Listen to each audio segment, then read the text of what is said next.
My mother married me really young. She married me at 16 with a guy 21 years older than me. He beat me for 4 years. And I figure if I don't run away, this man is gonna kill me. And I can say I'm alive today thanks that I did run away. I blame my mother. I mean, she had 5 kids, and I know she wanted to leave Puerto Rico to go to Florida, but I guess she had to get rid of one of her kids. So she got rid of me. I mean, I've known a lot of people that have been going through the stuff I've been through, and they have kind of lost it. They can't manage to try to do things on their own. I'm a fighter. I'm not gonna let things like that pull me down.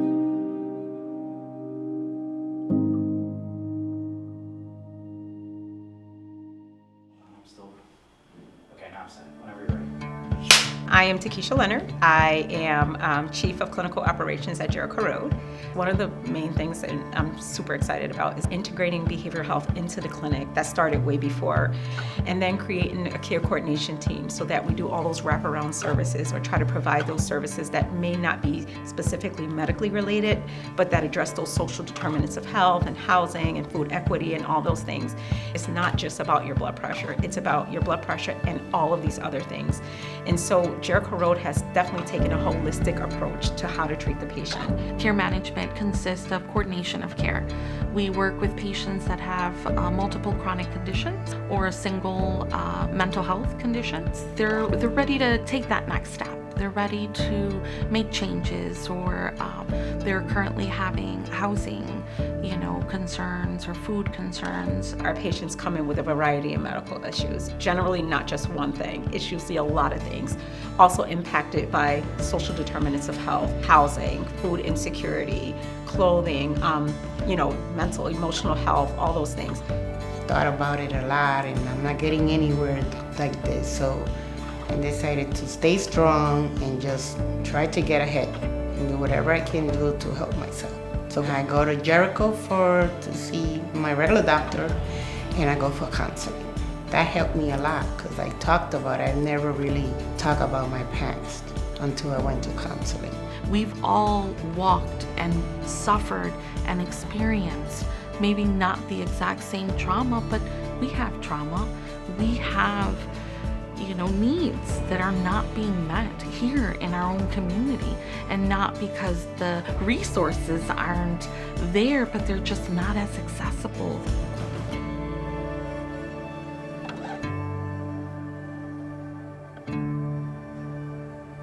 I had a year looking for an apartment, but it's not easy. And the way rents are nowadays is hard.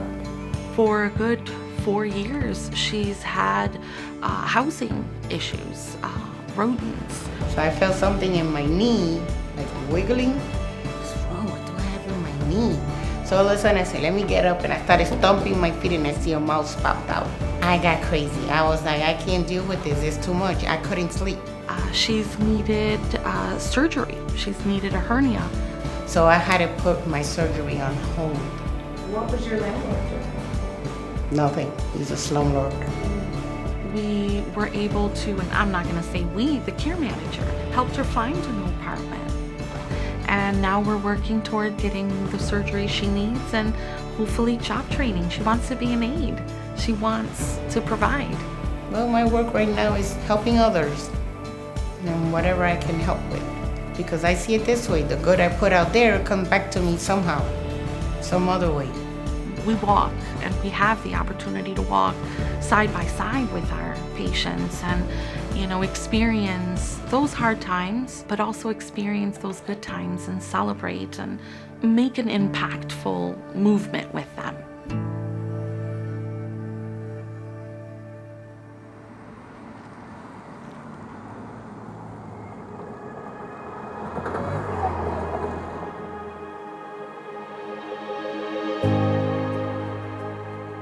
So when we think about maternal health equity, specifically in Black and Brown communities, which is where we are, at least where I'm at, on the east side of Buffalo, what I think about is significant health disparities in health outcomes. So Black women have a higher rate of infant mortality, maternal mortality. And when we look at the statistics, a lot of these things are preventable.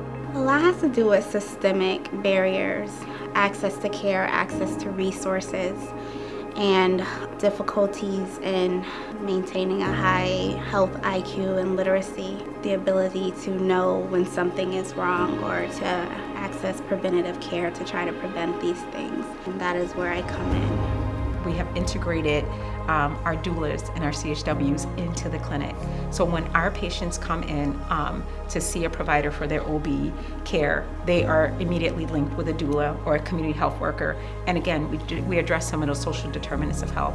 I have the help of the doulas. We have other women's health nurse practitioners, care managers, behavioral health therapists. So it is an interdisciplinary team. I can't take all the credit, but just knowing that Jericho Road provides those services is something that sets us aside from the others. I mean, we talk about trust and relationship building, but you know, when you're in that delivery room and you look over and you know that your provider is not just someone that was just picked out of the random sea of faces, but that you know her, she knows you, she knows your body, she knows your wants, your desires, what you want during your pregnancy, how you want this journey to look for your delivery.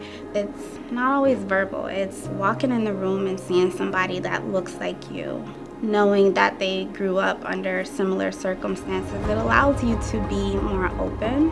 And we can provide that. And I want us to do that even more. And I want the community to know that we are here to provide those services for them. There is so much more work that can be done.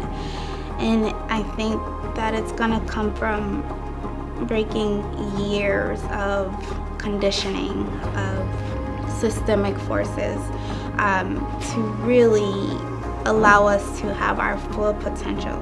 Jericho Road can do so much more, but there are just barriers in the way. But I think as a doctor, all I can do is continue to advocate for my patients to find additional resources in the community and to empower our patients. It's a support system and a support center for our communities, for our patients, for our staff, and for each other.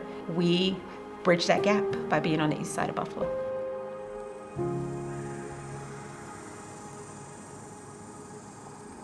Take one. I mean, first of all, our global work is amazing.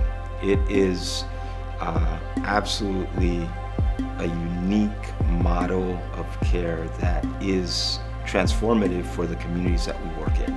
I'm pleased and blessed to work for Jericho because I can witness in those countries where we go and seeing people walking into our clinics knowing they can get treatment without any payment requirements. So we are bridging the gap, if we can say it that way, or filling the void that the local system is not filling.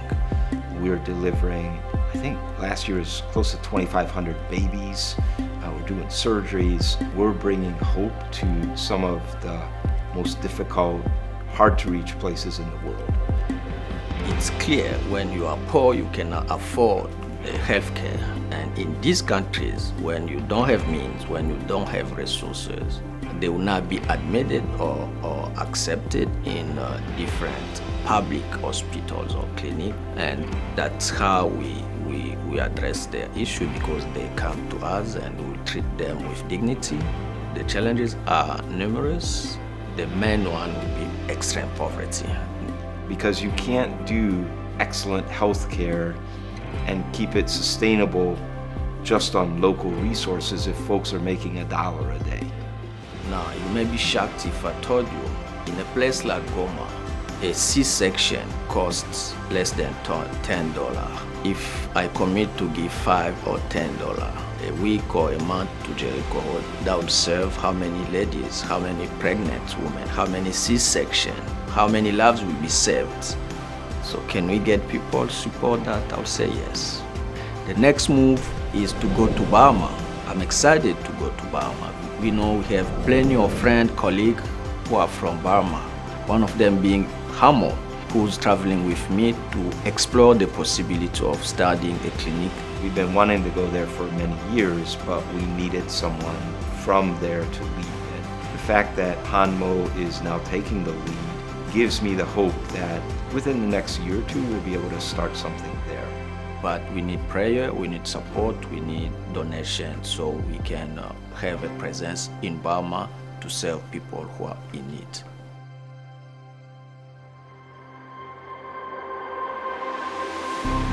We can help. What else is there? What are we gonna do? Right? How can we walk by someone who's hungry and not offer a piece of bread, something? How can you see someone laying on the floor and not want to help? We have a unique opportunity to tell the story, and a lot of places don't have that. We have a voice in this community, in this city, for a way of doing healthcare that is just. It's an amazing organization with a big heart, but we need support. Because the needs are great. But ultimately, the goal would be that our next generation of healthcare providers are better prepared. They understand the root causes. But in order to do that, we need resources, not just monetary, but time and talents. We are already making a huge difference. That's a miracle. But we can make it better. We can be bigger. We can do more.